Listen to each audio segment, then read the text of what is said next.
요한복음 4장 19절부터 26절까지 같이 읽겠습니다. 시작. 여자가 이르되 주여 내가 보니 선지자라소이다. 우리 조상들은 이 산에서 예배하였는데 당신들의 말은 예배할 곳이 예루살렘에 있다 하더이다. 예수께서 이르시되 여자여 내 말을 믿으라. 이 산에서도 말고 예루살렘에서도 말고 너희가 아버지께 예배할 때가 이르리라. 너희는 알지 못하는 것을 예비하고 우리는 아는 것을 예비하노니 이는 구원이 유대인에게서 남이라. 아버지께 참되게 예비하는 자들은 영과 진리로 예비할 때가 오나니 거짓 때라. 아버지께서는 자기에게 이렇게 예비하는 자들을 찾으시느니라. 하나님은 영이시니 예비하는 자가 영과 진리로 예비할지니라. 여자가 이르되 메시아 곧 그리스도라 하느니가 오실 줄을 내가 아노니 그가 오시면 모든 것을 우리에게 알려주시리이다. 예수께서 이르시되 네게 말하는 내가 그라 하시니라. 아멘. 이 말씀을 통해서 인생 성공과 예배라는 제목으로 말씀을 나누겠습니다. 서로 인사하시기 바랍니다. 반갑습니다.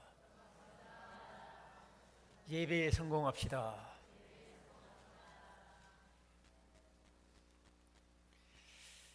인생 성공과 예배가 어떤 관계가 있을까? 그렇게 쉬운 문제가 아닌 것 같죠. 근데 우리가 교회에 나오면 제일 많이 드리는 게 뭐죠? 예배예요. 근데 예배를 과연 내가 얼마나 알고 예배를 드리는가? 예배가 무엇이냐? 이렇게 물으면 섣불리 대답하기가 쉽지 않아요. 또 예배도 내가 예배 시간에 참여한다고 해서 다 예배 드리는 게 아니거든요. 여기 오늘 읽은 성경에는 예수님께서 참되게 예배하는 게 뭐냐, 참으로 하나님께 예배 드리는 것에 대해서 말씀하고 있어요. 우리들은 내가 예배 드린다고 해서 또 내가 예배 시간에 참석했다고 해서 하나님이 기뻐하시는 예배를 드리시는 건 아니에요.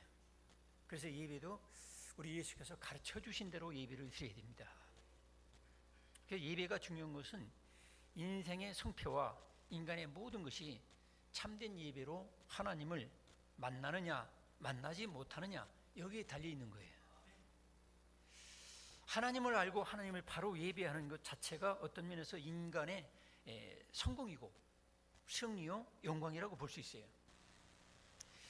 공자님은 조문도 석사가의라는 말을 했어요.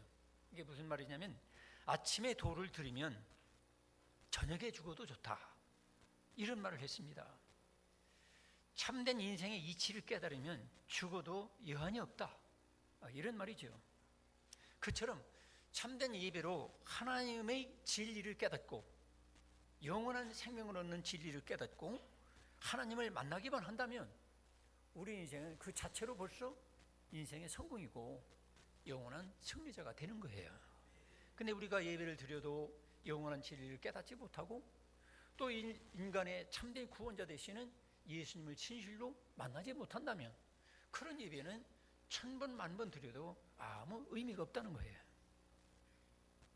자, 그래서 먼저 우리가 왜 예배가 인생 성공과 실패를 좌우하느냐, 여기 오늘 읽은 성경에 보면 예수님과 사마리아 여자가 만나서 대화하는 내용입니다. 예수님은 처음에 그 여자에게 물을 기르러 온 여자에게 물 좀 달라고 했어요. 그런데 그 여자는 당신들과 우리와 상관이 없는데 유대인과 사마리아 사람들 사이에 왕래가 이제 끊어지고 서로 무시하고 멸시하는데 무슨 남자가 돼가지고 나한테 물을 달라 하느냐, 이렇게 하면서 대화가 이제 진전이 되는 거죠. 그러면서 예수님은 영원히 목마르지 않는 물에 대해서 얘기하고 있어요. 즉 진리에 대해서 말씀을 하고 있습니다. 그러니까 이 여자가 나한테 그런 물이 있으면 나한테 달라고, 나도 좀 마시고 싶다 이 말이죠. 예수님께서는 물질적인 걸 통해서 추상적이면서 영원한 것에 대해서 이제 이 생각을 전환시키고 있습니다. 또 이 여자에 대해서 이제 예수님께서 그 과거에 대해서 물어보지도 않았지만은 네가 5 남편을 두었었고 지금도 살고 있는 남편이 네 남편이 아니라는 걸 내가 알고 있다, 이런 말을 하니까 이 여자가 깜짝 놀라는 거예요. 그러지 않아도 창피해가지고 동네 사람들하고 만나는 것도 대화하는 것도 싫어가지고 한낮에 남들 다 낮잠 자고 있는 시간에 몰려갔는데 이 유대인 남자 예수님이 그런 자기의 부끄러운 과거를 다 꿰뚫고 있는 거예요. 그러니까 이 여자가 당신은 아무래도 내가 보니까 선지자 같다, 쉽게 말하면 하나님의 종 아니냐, 영적인 그런 인물 같다, 이렇게 얘기를 하는 거죠. 그러면서 이 여자는 이제 그 물에 대해서 얘기 나오다가 결국에는 예배에 대해서 얘기하고 있어요. 20절에 보니까 우리 조상들은 이 산에서 예배해 왔는데 당신들의 말은 예배할 곳이 예루살렘에 있다고 하더이다 하면서 이제 예배의 단계로 올라가는 거죠. 즉 물질의 단계에서 이제 영적인 단계로 나가는 거죠. 그래서 예배를 사마리아 사람들이 드렸던 거리심산에서 드리는 게 옳으냐, 예루살렘에서 드리는 게 옳으냐, 이제 이렇게 이제 질문하고 만물을 열어놓는 거예요. 만물을 열어놨다는 건 뭐냐면 아무래도 예수님은 자기의 모든 과거를 꿰뚫고 있다는 걸 아니까 하나님이 보낸 종이 아니겠는가, 이런 생각을 해서 이렇게 질문을 하는 거예요. 또 이런 질문을 하는 이유가 무엇이냐면 그의 영혼은 갈급해 있는 거죠. 제 문제를 해결받아야만 된다는 그런 욕구가 있어요. 갈증이 있어요. 이것은 무엇을 얘기하냐면 인간의 모든 인생 문제는 예배 문제에 달려있다는 거죠. 왜냐하면 예배라는 건 뭐냐면 바로 하나님을 만나는 것이고, 하나님을 만나야만, 하나님으로부터 지혜를 사함받아야만 인생 문제가 해결된다는 걸 알기 때문에 이 예배에 대해서 말을 하고 있는 거예요.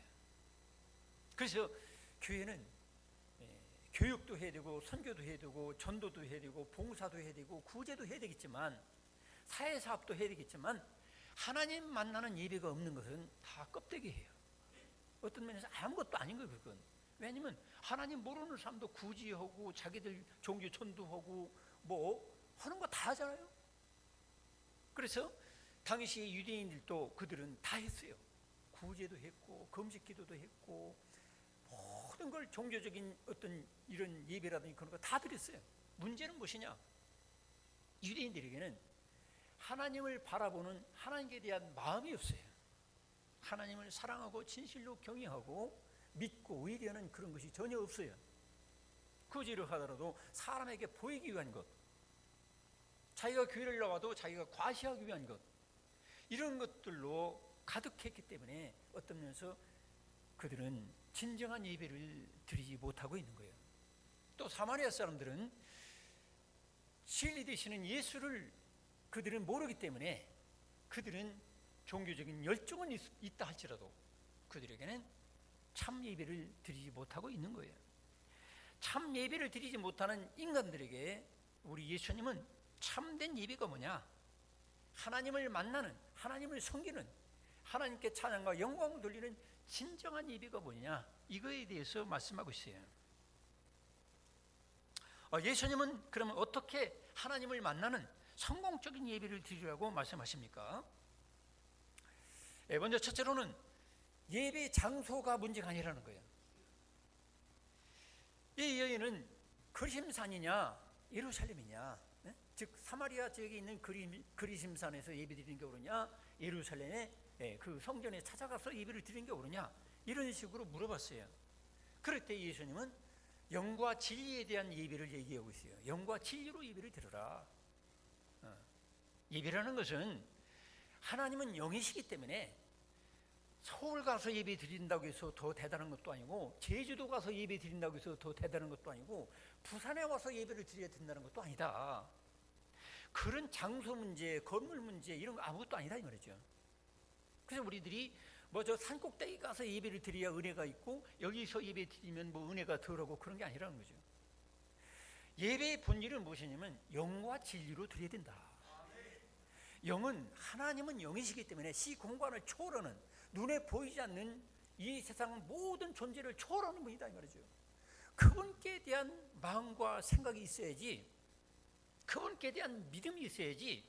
그런 건 관심 없고 건물이 훌륭하다겠어 100평 예배당보다는 1000평이 낫고 1000평 예배당보다는 2000평이 낫고 그래야 더 하나님을 만나고, 그런 것이 아니라는 거예요. 또 피아노가 있으면 은혜가 더하고 올갱이 있으면 덜하고 그런 게 아니에요. 기타를 쳐야 되고 아니면 드럼을 치고 그것도 아니에요.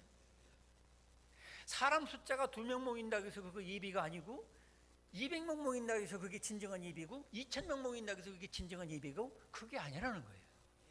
이런 건 다 부수적인 거예요. 하나님이 없는 1000명, 10,000명이 무슨 소용이 있습니까? 하나님이 없는 1000평 건물이 무슨 소용이 있어요? 하나님이 없는데 이 피아노가 무슨 소용이 있으며 드럼이 무슨 소용이 있느냐 말이에요. 그래서 우리가 예배의 핵심 본질은 무엇이냐? 영이신 하나님, 그분이라는 거예요. 믿습니까?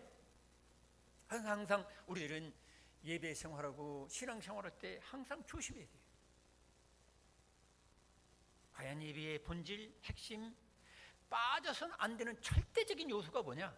바로 영이신 하나님, 이걸 알려주는 거예요. 그래서 예배는 장소나 형식, 순서도 사실은 상관없는 거예요. 여기 사마리아 여인과 예수님이 만남이 있죠. 사마리아 여인과 예수님의 만남 속에서 진리 되시는 예수 그리스도, 하나님이시면서도 인간의 육체를 입고 오신 예수 그리스도와 그 죄인된 여인이 자기 죄를 뉘우치고 깨닫고 예수님께 질문하고 예수님 대답하시고 그러면서 예수님이 메시아 되시고 구원자 되신다는 걸 깨달을 때 거기서 물동이를 놔두고 내가 메시아를 만났다, 내가 구원자 예수를 만났다, 그 복음을 전하러 나가는 그 모습 자체가 어떤 면에서 예배란 말이에요. 그래서 우리들이 예배라는 것은 많은 사람이 모여야 은혜스럽고 그건 사람의 감정이라 분위기예요. 제가 처음에 목회할 때에 충청도도 그런 일이 있었어요. 저 순도금 중앙교회에 대적으로 따지면 몇십만 명 모이는 교회 나가다가 시골 교회에 제가 한 10명 모이는 교회에 있었거든요. 수석사 바로 옆에. 그러니까 그분이 순도금 중앙교회에 있을 때는 막 줄 서서 기다리고 그 수만 명 속에서 예배를 드리다가 시골에 오니까, 산천에 오니까 수석사는 커다란 절로 그냥 구경만 해도 쉽게 말하면 은혜가 되는데 조그만 오막살이 같은 교회에 교인들 10명 모이고, 그땐 제가 신학생 전도사였거든요. 신학대학 2학년짜리. 그러니까 이렇게 쳐다보니까 교회 같지 않다는 거예요. 그래서 이 양반이 거기서는 집사까지 하고 막 열심히 새벽 기도도 하고 난리 폈는데 시골에 와서는 교회를 안 나오는 거야. 왜 교회 안 나오느냐 이렇게 물어보니까 간접적으로 들려오기를 교회 같지 않아서. 10,000명, 10만 명 모이는 교회가 진짜 교회고 나머지 교회는 다 가짜로 여겨진다는 거야. 도대체 마음에 안 든다는 거야. 물론 인간적이기 때문에, 우리는 인간적인 요소가 있기 때문에 더 크고 더 많이 모이고 막 이런 것도 물론 필요하겠죠.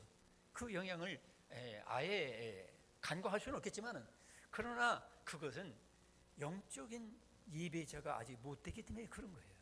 진정한 영적인 예배자는 하나님의 영이시기 때문에 예수님과 사마리아 여인 둘이 모여도 그게 예배고, 또 올겐도 없고 피아노도 없고 드럼도 없고 기타도 없고 아무것도 없어요.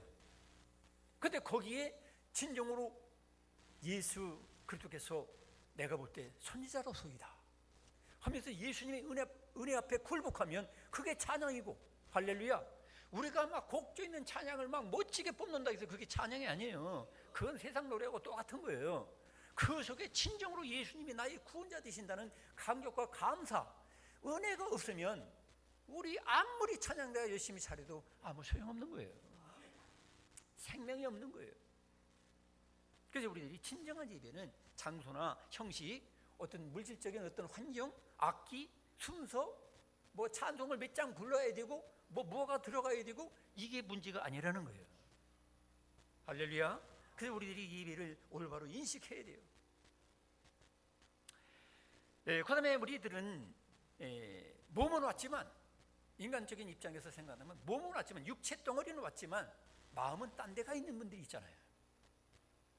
오늘 이 오전 예배 마치고 빨리 가서 누구 만나가지고 돈 꿔준 거 받아내야 되고, 또 또 이렇게 마트에 가서 오늘 모처럼 또 이렇게 뭐 식료품도 사야 되고, 또 오후에 빨리 가서 직장 생활하고 세탁 못했던 거 세탁물 돌려야 되고, 온통 마음과 생각이 거기에 꽉 차 있는 분들은 미안하지만 육체 덩어리는 예배당에 왔지만 마음은 하나님을 예배하는 게 아니에요. 시간만 참여했다고 해서 참석했다고 예배드리는 게 아니에요. 영과 진리로 예배 드리라고 하는 것은 그전 성경에는 신령과 진정으로 예배 드리라고 했는데 원래 헬라어 원문에 더 정확하게 해석하기 위해서 영과 진리라고 했어요. 그 영이라는 건 정관사가 붙어 있지 않기 때문에 우리들의 영 이렇게 생각해도 돼요.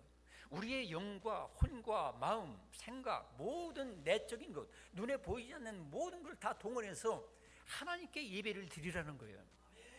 근데 내 마음을 생각은 엉뚱한 데가 있고 예배대에 왔어도 아이고 저 총각 잘생겼네, 우리 사위 삼으면 좋겠네, 예배 시간 내내 그 생각만 하고 있으면 그거 예배 드리는 게 아니에요.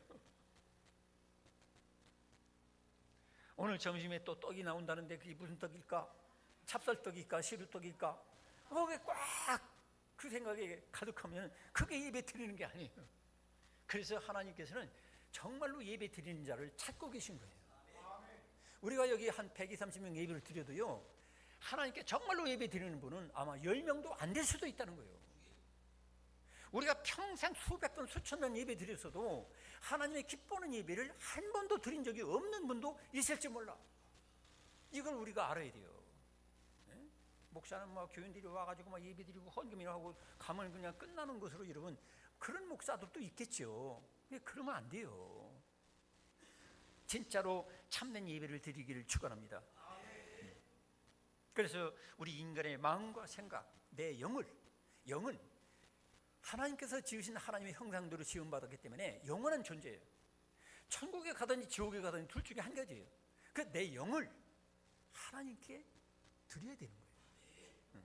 내 마음과 생각과 영을 하나님께 드리는 예배가 아니면 우리가 헛된 예배를 드리는 거예요.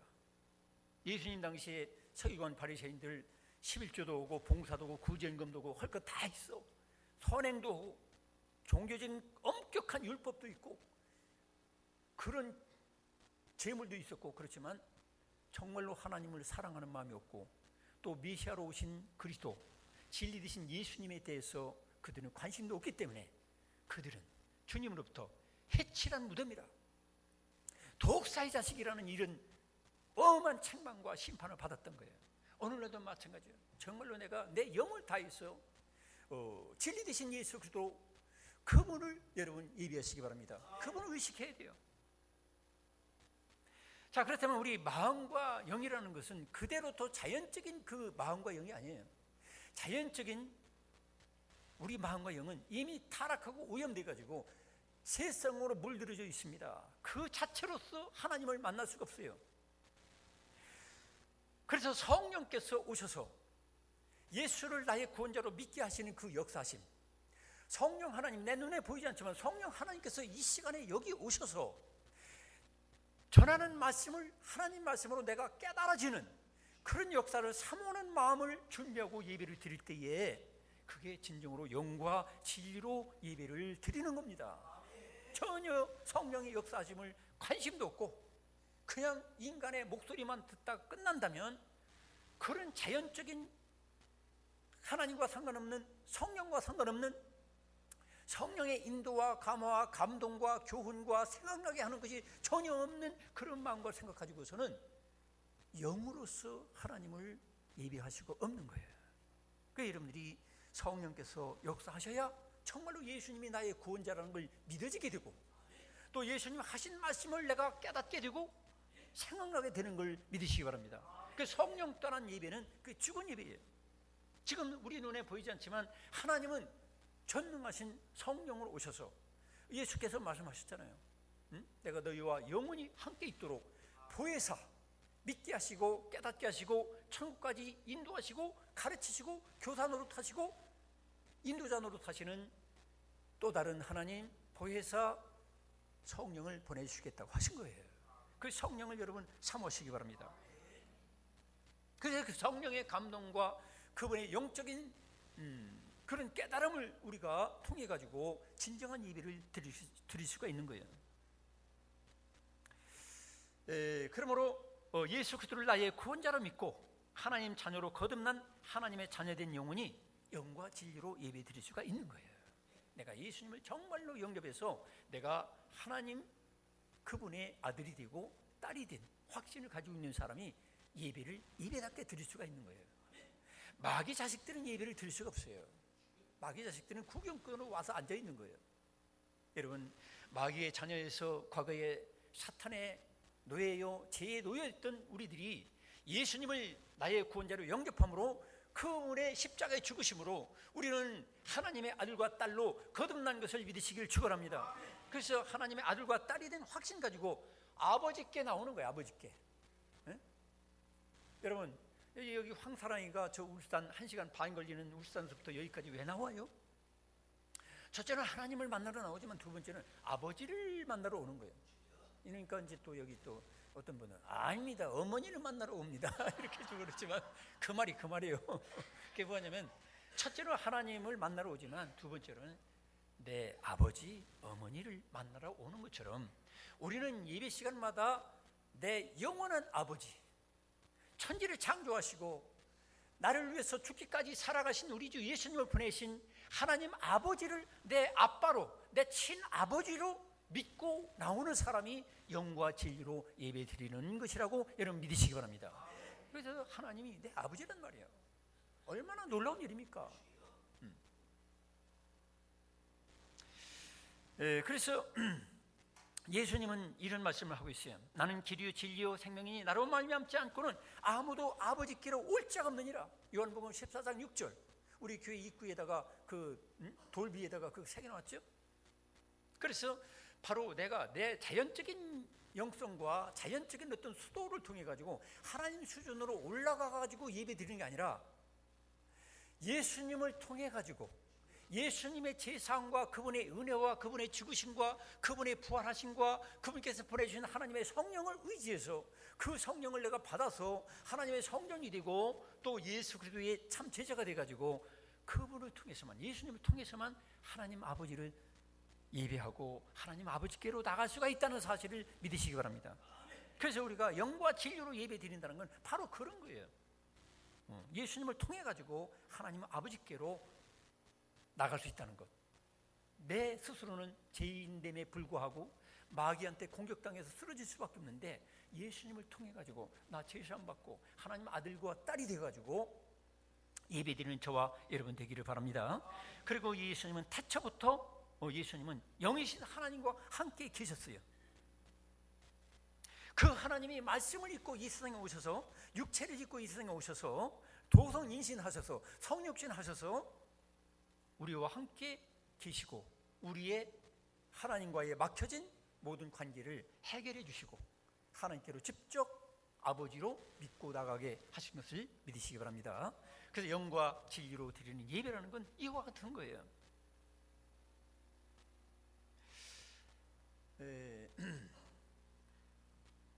요한복음 16장 13절에도 진리의 성령이 오시면 그가 너희를 모든 진리 가운데로 인도하시리라 그랬어요.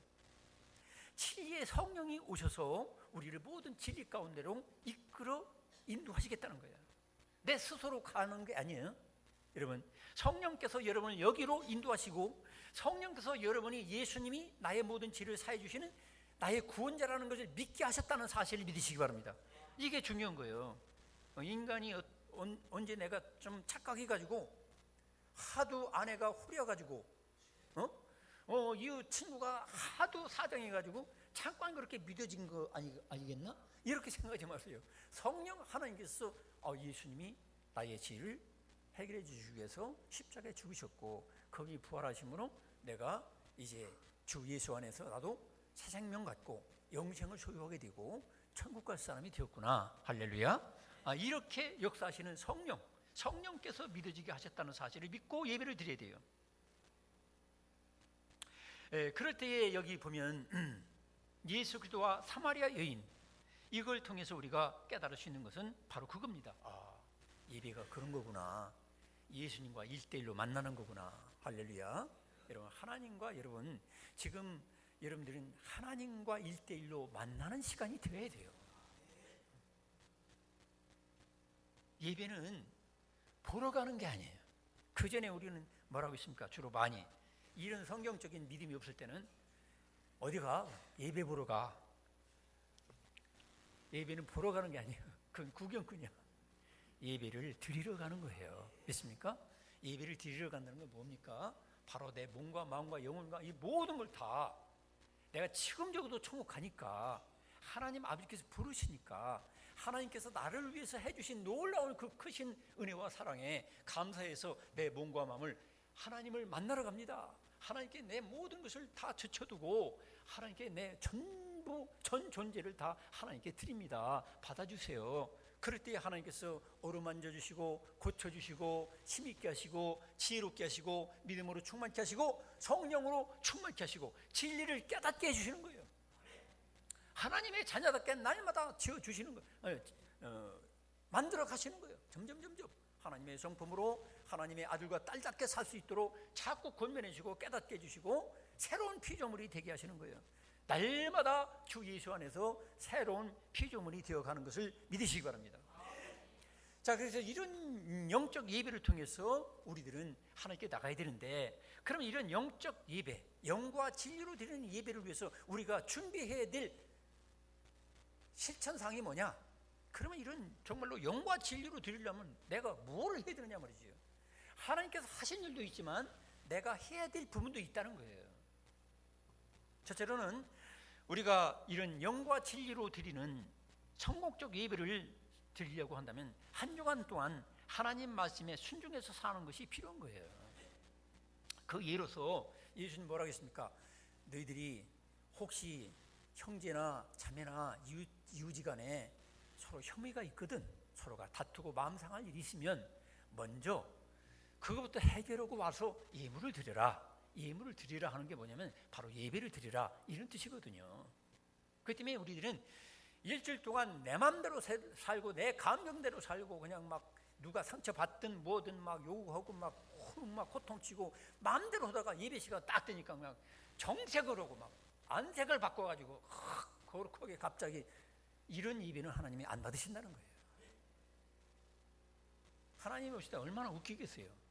몇 시간 전만 해도 막 부부간에 캣대를 올리고 막 서로 싸우고 그러다가 갑자기 얼굴 표정 싹 바꾸고 화장도 싹 진하게 하고 그러고서 거룩하게 하나님을 예배합니다. 그러면 하나님께서 야, 너 몇 시간 전에 그래놓고 너 너무 이렇게 덜 변하면 되겠냐? 나 헷갈린단 말이야. 그러니까 여러분들이 예배는, 영과 진리의 예배는 주일날 이 한두 시간 예배 드리는 게 아니라 한 주간 동안 말씀에 순종해서 하나님 기뻐하게 살고, 또 내 가정에 부부지간에 부모자식간에 또 형제 자매나 교우간에 이웃지간에 서로가 사랑하며 그 계명을 지켜 살다가 그 준비를 가지고 주님 앞에 나와야 된다는 거죠. 전혀 그냥 이웃을 사랑하지도 않고 이웃에게 피해만 주고 그러고 와서 이 도둑질하다가 갑자기 나타나서 하나님께 예배 드린다고 해서 하나님께서 아이고 네 예배 정말로 내가 기쁘게 받겠다. 그러면 사탄이 뭐라고 하겠어요? 하나님 해도 너무하십니다. 그 도둑놈을 무슨 예배 드린다고 해서 얼싸안고 그러고 있습니까? 그게 공의의 하나님이십니까? 이럴 수가 있어요. 여러분, 가인과 아벨의 제사를, 그 예배를, 오늘날 예배죠? 왜 하나님께서는 가인의 제사는 받지 않냐고 아벨의 제사만 받았느냐? 가인은 우리가 이 창세기 읽어보면 평소에 죄가 문 앞에 들어오면 그냥 죄를 그냥 밥 먹듯이 졌어요. 죄에 대해서 책망하고 내쫓아버리고 구별되게 사는 그런 하나님께 대한 사랑과 하나님의 계명을 순종하는 마음이 전혀 없어요. 이런 사람이 우리로 말한다면 무슨 이런 황금덩어리 막 1억짜리를 가지고 온들 하나님께서 너 큰 돈 가졌네, 큰 황금덩어리 가졌네, 어서 가져오라, 내가 기쁘게 받겠다, 이러겠어요? 하나님은 그렇지 않다는 거예요. 어떤 재물이 문제가 아니라 평소에 하나님의 아들답게 하나님 딸답게 그 중심만큼은 가지고 하나님 앞에 살 때에 그 예배도 주님께서 받으신다는 거예요. 할렐루야. 그래서 예배 준비는 한 주간 동안 하는 거예요. 한 주간 동안. 그래서 우리가 그런 예배의 준비가 소홀히 있으면은 교회에 다만 10분 20분이라도 먼저 와서, 아니면 차 운전하고 오면서 계속 기도해야 돼요. 참회 기도가 있어야 돼. 하나님, 내가 뜻대로 살지 못했습니다. 우리 주 예수님을 대신해서 살라고 그 아들 되신 예수님을 십자가 못 박혀 죽게 하셨는데 내가 예수님을 대신해서 그렇게 선하게 의롭게 주의 계명을 따라 살지 못한 걸 용서해 주세요. 철저하게 회개하고 참여하고서 예배 시간에 임해야만 되는 거예요. 전혀 참여나 회개도 없이 그 죄짓던 그대로 가지고 와서 아무 유천도 없이 그냥 예배 시간에 목사님 무슨 설교하는가 보자, 이거는 예배가 아니에요. 예배는 설교 들으러 오는 게 아니라, 뭐 구경꾼들, 예배 드리러 오는 사람들 구경으로 오는 게 아니라 내 마음과 영혼을 주님께 드리는 겁니다. 할렐루야. 참회를 드리고 내 뉘우치는 마음을 드리는 거예요. 그래서 상한 심령을 기뻐하신다는 게 뭐예요? 우리 인간 존재는요, 저도 그렇고 하나님 말씀대로 완전하게 제대로 살지 못할 때가 있잖아요.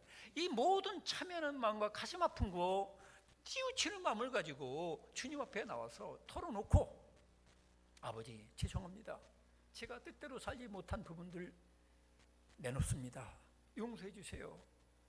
이런 참회의 과정이 있기를 축원합니다. 그래서 이렇게 하나님 앞에 한 주간 동안을 예배를 준비해야 된다는 것. 특히 여러분에게 권면하는 것은 토요일 밤은 시간이면 일찍 주무셔야 돼요. 그런데 내일 직장도 안 나가고 오늘 토요일 날 주말이니까 말이야, 2시 3시까지 막 영화나 보고 말이야, 에로 영화도 보고 막 그러다가 아침에 그냥 막 정신없이 일어나가지고 예배 시간에 와서 앉아있으면 어떻게 되겠어요? 머릿속에 뭐가 왔다 갔다 가겠어요? 벌거벗은 여자들이 왔다 갔다 오고 벌거벗은 남자가 왔다 갔다 오고 그러면 1시간 내내 그것 때문에 헤매다가 이제 집에 가는 거예요. 그게 예배입니까? 그건 예배가 아니에요.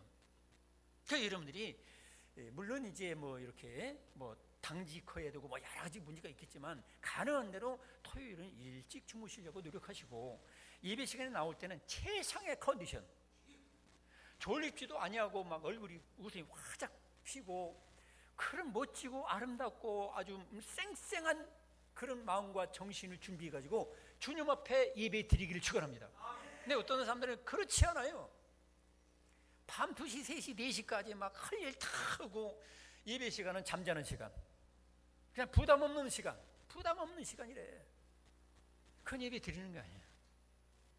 여러분, 이왕이면 최상의 상태를 주님 앞에 드리기 바랍니다. 육체의 상태도 마찬가지고 감정의 상태도 마찬가지고. 그러니까 부부지간에 주일날만큼은 토요일날 오후서부터는 부부지간에도 싸울 때는 싸우고 싶어도 연기해 놔야 돼요. 이 주일날 지나고 월요일날 몇 시에 부부싸움 해야 되겠다. 안 하면 더 좋지만 그렇게 연기해 놔야지. 토요일날 그냥 서로가 이제 막 삿대 지르면서 막 터쳐놓으면 주일날 예배가 안 되는 거예요. 비참해지는 거예요. 예배는 그만두고 비참해지는 거예요. 찬송 부르려고 해도 이 꽉 다물어. 왜? 너무 내 자신이 비참하고 자괴감이 들으니까 감히 하나님 앞에 입을 열지 못하는 거예요. 마귀가 누르고 있는 거예요. 그렇기 때문에 성도 여러분, 우리가 주일날 예배 드릴 때 영과 진리로 드리려면 준비가 필요한데, 내 영뿐만 아니라 몸과 육체의 상태, 마음의 상태, 심리 상태도 준비해야 된다는 거죠. 내가 문재인 대통령 만나는데 아무렇게나 하고 나갑니까?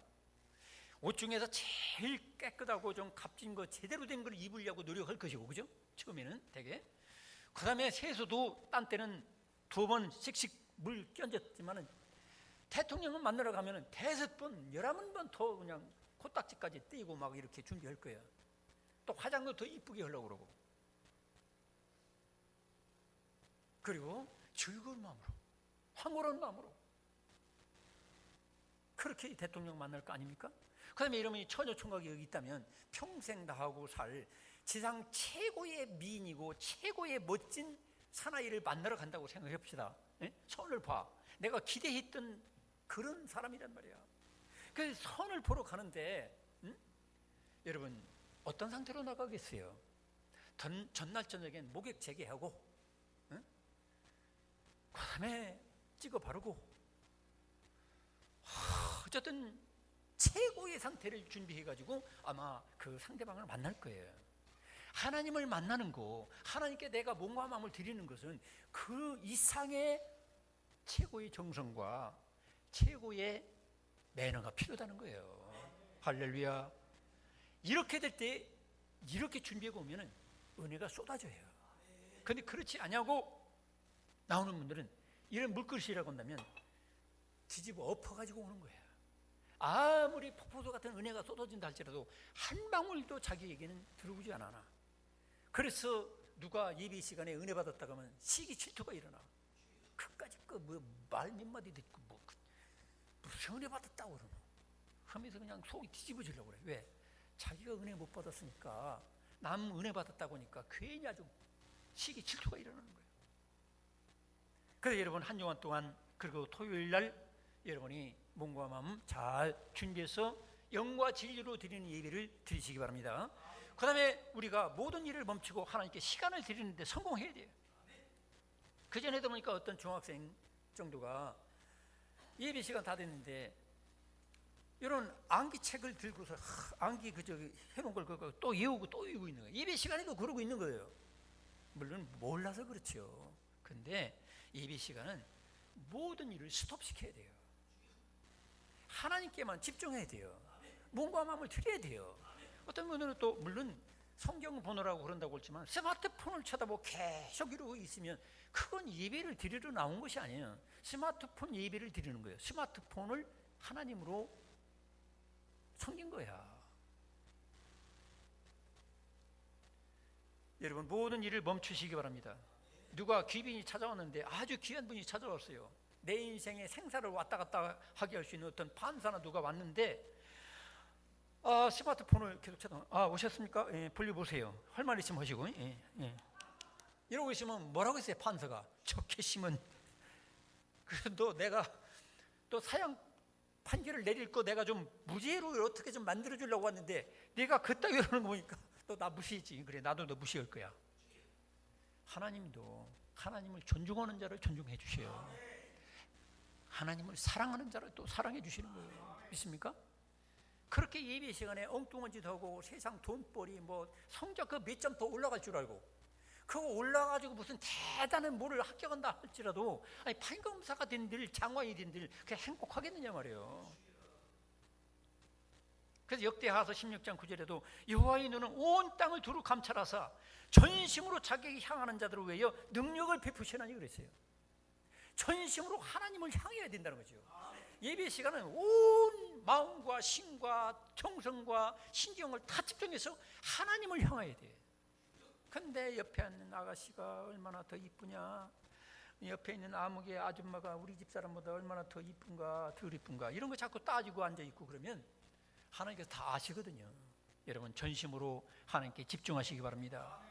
여러분 과거에 저는 어릴 때에 볼록렌치 맞죠? 볼록렌치를 가지고 그 과학 시간에 배우는 게 있잖아요. 왜? 오랫동안 초점을 맞춰서 하면은 정말로 종이가 막 누릇누릇하다가 나중에 연기가 뽀로록 나다가 불이 땡기는 걸 제가 봤어요. 이야, 그때 제가 그때 당시는 지상 최대의 발견이었어요. 아 그렇구나. 성냥만 가지고 불 피는 줄 알았는데 저 볼록렌치 가지고 초점을 딱 맞추면 이런 데다 맞추고 있으면 갑자기 막 뜨거워. 장난하느라고 그런 적도 있고. 그 마찬가지로 렌치를 정확히 초점을 맞추면 불이 일어나지만 렌치를 초점을 못 맞추면 10시간 아니라 100년 아니라 1000년 들고서 있어도 불이 안 일어나요. 예배도 마찬가지예요. 예배도 신앙생활 1000년 했느냐 100년 했느냐 이게 중요한 게 아니야. 단 2년을 했어도 하나님께 집중할 수 있는 사람은 은혜를 받는 거예요. 하나님을 체험하는 거예요. 능력이 나타나는 거예요. 아 그렇구나. 하나님 살아계시구나. 응?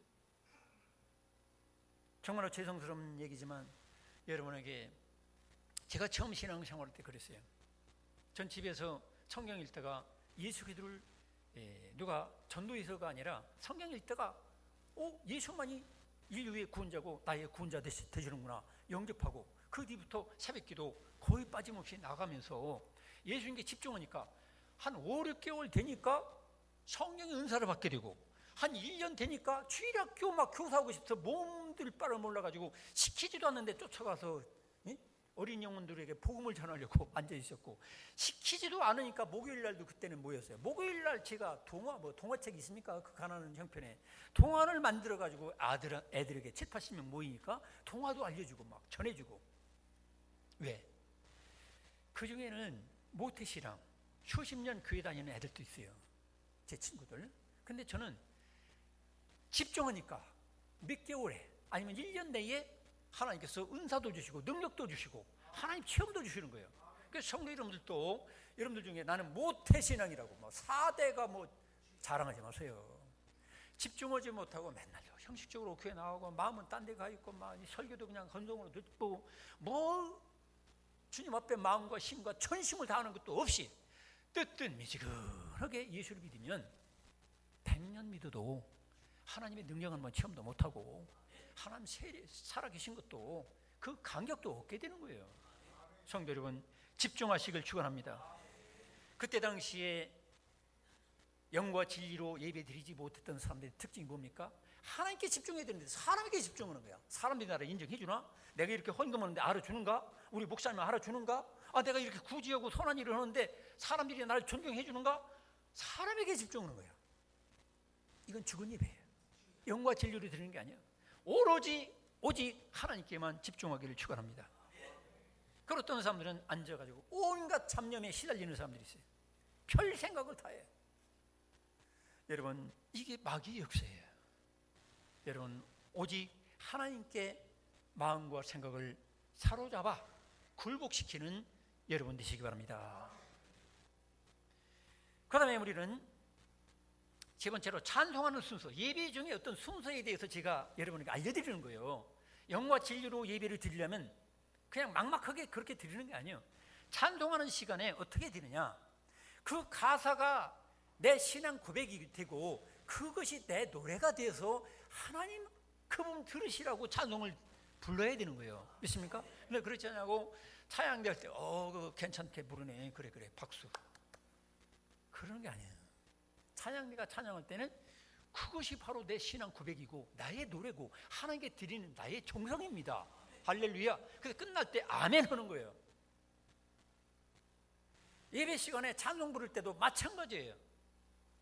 내가 목소리를 크게 하고 적게 하고 이게 문제가 아니에요. 뭐 음정이 맞냐 안 맞냐 이게 더 중요한 게 아니고, 그 모든 찬양은 바로 나의 고백이고 하나님께 드리는 나의 세레나데, 주님께 대한 사랑의 노래입니다. 이렇게 믿고 찬송에 동참해야만 된다는 거죠. 근데 어떤 때 보면은 특히 유아실 같은 데서 애들은 뛰어다니고 뭐 애기 엄마는 주스러 다니고 건지러 다니고 예배 시간 다 흘러가. 그 예배가 안 되는 거예요, 그게. 여러분, 찬송도 구경꾼으로 존재하지 말고 찬송을 주님께 드리는 주체자가 되시기 바랍니다. 그리고 여러분들이 조심해야 될 것은 가끔가다 특성하는 분들이 나와서 먼저 인사를 하고 박수를 받는데 그러면 안 돼요. 원래는 예배는 교회에서 예배 시간에 찬양과 영광을 받으실 분은 오직 하나님밖에 없어요. 찬양대 마치고 남 박수 치는데 제가 오해하기 쉬워가지고서 다른 교인들은 다른 교회 나갔던 분들은 오해하기 쉬워요. 사실은 이렇게 찬양대가 끝나면 아멘 하면 되는 거예요, 원래는. 근데 뭣도 모르고 박수를 치기 시작해가지고 지금 박수 치고 있는데 원래는 그게 아니에요. 왜냐면 사람들이 오해하거든. 찬양대 잘했다고 찬양대 이렇게 올려주는구나. 이건 아니거든요. 찬양대 이 찬양이 바로 나의 찬양입니다. 하나님, 나도 찬양과 영광을 돌립니다. 하나님 앞에 영광 돌리는 거예요. 믿습니까? 이게 우리 특송이라 뭐 할 때 미리 인사할 필요 없어요. 어지간하면. 왜냐면 인사할 때 박수 받고 끝나서 박수 받고 그건 뭘 몰라서 그래. 어떤 분은 설교 마치고 박수를 치더라고. 어떤 분들은 설교 마치고 박수 치는 게 아니에요. 아멘 하면 되는 거예요. 대표기도 마쳤는데 누가 박수 치고 있어요? 그거 웃기는 일이죠. 대표기도 마쳤으면 아멘 하고 끝나는 거고, 설교자도 설교 끝나고서 내가 영광 받으면 안 되는 거예요. 성령이 역사하신 거고 우리 하나님이 주도하신 것 뿐이니까 그 말씀 그대로 내가 받아들입니다. 아멘 하고서 하나님께 아멘 하면 끝나는 거지. 거기다가 아이고 목사님 잘했습니다, 이런 것은 하지 마시기 바랍니다. 목사가 영광 받으면 안 되는 거예요. 설교자가 영광 받으면 안 되는 거예요. 찬양대 대원들이 영광 받으면 안 되는 거예요. 오직 하나님만이 영광을 받아야 된다는 사실을 믿으시기 바랍니다. 그 다음에 대표기도 시간도 어떤 분들은 대표기도 시간에 주보에 낙서하는 분들이 있어요. 딴 생각하고 있어. 오늘 주여 주여를 몇 번 하는가 보자. 아버지 몇 번 하는가 보자. 아니 5번째 6번째. 그러지 마세요.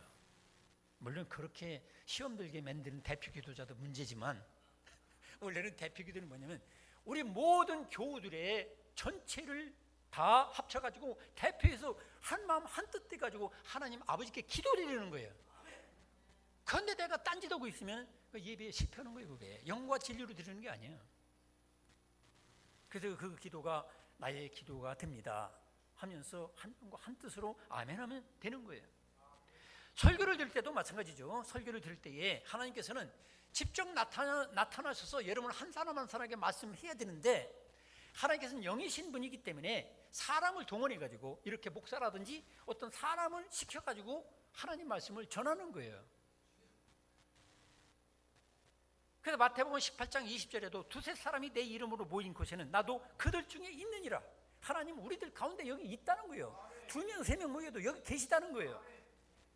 그런데 그 중에 어떤 사람을 세우는 거예요. 세워가지고 설교자나 누구를 세워가지고 말씀을 전하면 그게 하나님의 말씀이다. 이거를 우리가 받아들여야 되는 거예요. 그러니까 누가복음 10장 16절에도 무슨 말씀이 있느냐, 너의 말을 듣는 자는, 이제 예수님은 그 제자들을 파송하면서 뭐라고 했냐면, 너의 말을 듣는 자는 곧 내 말을 듣는 것이요, 너희를 저버리는 자는 곧 나를 저버리는 것이요, 나를 저버리는 자는 나 보내신 이를 저버리는 것이라. 이런 말씀하셨어요. 설교자가 잘생기고 못생기고 키가 크고 작고 매력적이고 안 매력적이고 이거는 아무 상관없어요. 설교자가 입이 삐뚤어졌든지 총알머리가 없든지 신경 쓸 게 없어요. 오로지 내가 관심 가져야 될 것은, 하나님께서 저 인간을 세워서, 저 목사를 세워서 설교자를 통해서 나에게 말씀하고 계시다. 믿습니까? 이거를 놓치면 다 놓치는 거예요. 예수께서 사람들 불러가서 보내면서 너희들 말 듣는 것은 바로 내 말 듣는 거다.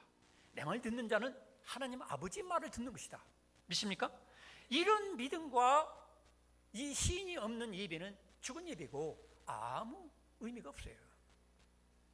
그래서 초대교회 성도들은 데살로니가전서 2장 13절에 그런 말씀이 있어요. 이러므로 우리가 하나님께 끊임없이 감사하면 너희가 우리에게 들은 바 하나님의 말씀을 받을 때에 사람의 말로 받지 아니하고, 그랬어요. 사람의 말로 받지 아니하고 하나님의 말씀으로 받음이니 그랬어요. 진실로 그러하도다. 이 말씀이 또한 너희 믿는 자 가운데서 역사하느니라. 하나님 말씀대로 다 잃어버리는 이유가 뭐예요?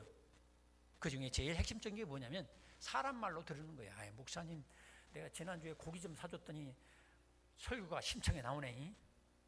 사람 말로 듣는 거예요. 그러지 마세요. 심차든 힘이 빠지든 간에 그 신경 쓸 거 없어요. 하나님이 저 목회자를 통해서 나에게 말씀하고 계시다. 그러면 은혜가 되는 거예요. 설교를 통해서 목사님이 나한테 은혜를 끼쳐줘야지, 나를 감동시켜 주셔야지, 그런 거 바라지 마세요. 그거 역사하는 건 하나님의 성령이십니다. 말씀 자체만 내가 제대로 깨달으면 은혜가 되고, 그 말씀을 통해서 내가 능력을 받게 되는 거예요. 믿습니까? 하나님 만나고 목사가 막 별 수단 방법 다 동원해 가지고 드라마처럼 설교하고 그냥 펄펄 뛰고 연예인처럼 잘 입고 와서 팔팔 뛰고, 은혜스럽네. 그 은혜 어디 지금 있습니까? 그런 걸 헛되고 헛된 거예요. 여러분, 여기 임하신 하나님, 그분께 집중하시기 바랍니다. 또 그 다음에 우리가 헌금을 드릴 때 어떻게 드리냐? 헌금을 드릴 때 사람에게 드린다. 우리 목사님 형편이 좀 어려운가 보네, 내가 보태줘야지, 이런 마음으로 드리면 안 돼요. 교회 관리하는데 아무래도 비용이 들겠지, 내가 좀, 어떤 분처럼 지금 돌아가셨지만 나 밥값은 합니다. 점심 잡수시고 가면서 나 밥값은 합니다. 밥값 내라는 게 헌금이 아니에요. 목사 불쌍하다고 이 호주머니 이 뿡긴 돈을 이렇게 바치는 게 아니에요. 헌금은 바로 나를 가장 사랑하는 분, 내가 지상에서 내 남편이나 아내나 아들이나 딸보다도 내 애인보다도 더 귀중한 분이 바로 예수님이신데, 그 예수님이 하신 일을 생각할 때 내 너무 고맙고 감사해서 내 정성과 믿음과 사랑을 다 실어가지고 드리는 게 헌금인 거예요. 그건 자원해서 하는 거예요. 어거지로 허락해서 하는 게 아니에요. 할렐루야. 그래서 헌금을 드릴 때에 아깝다 생각하는 분들은 예수님께 대한 사랑이 진짜인지 가짜인지 헤아려 봐야 돼요. 실점해서 이게 무슨 돈이라고, 내 이거 아까운데, 정말 아까운데 괜히 집사가 돼가지고 할 수 없이 내가 드리네 이거. 이렇게 아까운 마음이 든다면 여러분 영적으로 여러분 자신을 진단해 보세요. 정말로 내가 사랑하는 사람이에요. 자, 여기 안희철 집사님, 딸내미 성에 있지? 성애한테 용돈을 10만 원 주면서 막 달달달 떨면서 이거 아까운데 내가 줘야 되나 말아야 되나 한 몇 시간 고민하고 이렇게 드립니까? 줍니까? 아니죠. 성애야, 내 딸 눈에다 넣어도 안 아픈 내 딸 10만 원 주고도 또 주고 싶고 또 주고 싶고 또 마찬가지로 딸도 마찬가지야. 아버지가 수입이 적어 요새 사업이 잘 안 된대. 봉급 받았어. 100만 원 용돈을 줄 때 진짜 아까운데 이거 진짜 아까운데 내가 이거 줘야 되나 말아야 되나 손해보는 것 같은데 이러고서 아버지한테 용돈을 줄 수 있겠느냐 말이에요. 그러면 가짜지. 의붓딸이든지 뭔가 이 문제가 있는 거예요. 여러분, 하나님께도 이 헌금 시간은 즐거운 시간이 돼야 돼요. 내가 가지고 있는 정성을 표현하면 되는 거예요. 누가 100만 원 한다고 해서 내가 100만 원 내가 형편도 안 되는데 빚에다가 할 필요도 없는 거예요. 내 사는 수준에서 정성만 표현하면 되는 거예요. 그렇다고 해서 여러분, 솔직히 중고등학교 다니는 애들한테 너 마음만 받으라니 1,000원짜리 가지고 주면서 너 마음만 받아 너 용돈 시켰어. 그럼 되겠어요? 교회 소식 시간. 교회 소식 시간은 되게 영화 구경하다가 텔레비전 드라마 하다가 중간에 끼워 넣는 광고 있죠. 그거 보듯이 저거 쓸데없는 거 이러지 마세요. 교회 소식 시간은 뭐냐면 주의 몸된 교회와 주님의 아들 딸들이 어떤 소식을 전하는 거기 때문에 그것도 관심 갖고 들어야 돼요. 근데 어떤 분들은 교회 소식 시간에 전혀 관심도 없어. 마지막으로 축도가 있습니다. 축도라는 게 뭐냐면 하나님을 대신해서 구별된 목사가 여러분에게 축복기도 해주는 거예요. 그러니까 어떤 분들은 식당 봉사 때문에 뭐 때문에 바빠가지고 축도 시간에 얼른 도망가. 여러분, 하나님을 대신해서 그것도 아무나 축복기도 하는 게 아니에요. 여러분, 교회 질서상 전도사님들은 미안하지만 축복기도 못해요. 그래서 우리 교회도 그 전에 제가 여기 오게 된 배경 중에 한 가지가 전도사는 축복기도 못하니까 축도를 못하니까 목사를 데려다가 축복기도를 받자 해서 제가 들어올 때에 제가 전도사 대신 목사가 돼가지고 이게 들어오게 된 하나의 요소가 있어요. 그게 무슨 말이냐면 축복기도는 하나님을 대신해서 나에게 축복기도 해주는 거기 때문에 구별된 마음 가지고 믿음을 가지고 동참해야 된다는 거예요. 나 이 축복기도 필요 없습니다. 나 일 잘해가지고 돈 많이 법니다. 교만한 거죠. 어느 날 목숨 데려가면 끝나는 거 아닙니까? 돈 버는 것도 하나님이 벌 수 있는 능력을 주시니까 이게 벌게 되는 거예요. 성도 여러분, 그렇기 때문에 이렇게 구별된 예배를 영과 진리로 드리면 하나님께서 약속했어요. 열왕기상 3장 12절로 13절에 보니까 솔로몬이 1000번제를 드릴 때 뭐라고 했어요? 내가 너에게 지혜와 총명과 부와 영광을 주겠다 했어요. 여러분, 사람이 인생을 살면서도 미련맞게 사는 사람 있잖아. 꼭 망할 짓만 하는 사람들이 있어. 투자를 해도 꼭 망할 때다가 부도날 때다가 주식을 사도 꼭 그냥 뭐 어떻게 10% 20% 떨어질 때다가. 그게 왜 그래요? 지혜가 없어서, 총명이 없어서. 하나님께서 부와 영광을 주신다고 했는데 솔로몬에게 구하지 않은 것조차도 준다 했어요. 왜? 예배를 영과 진리로 바로 드리니까. 그리고 하나님을 만나고 하나님 기뻐하심으로 감동과 감사와 행복감이 넘치게 되는 거예요. 능력이 넘치고. 여러분, 영과 진리로 예배를 드려서 정말로 여러분들이 복되게 사시기를 축원합니다. 기도하겠습니다.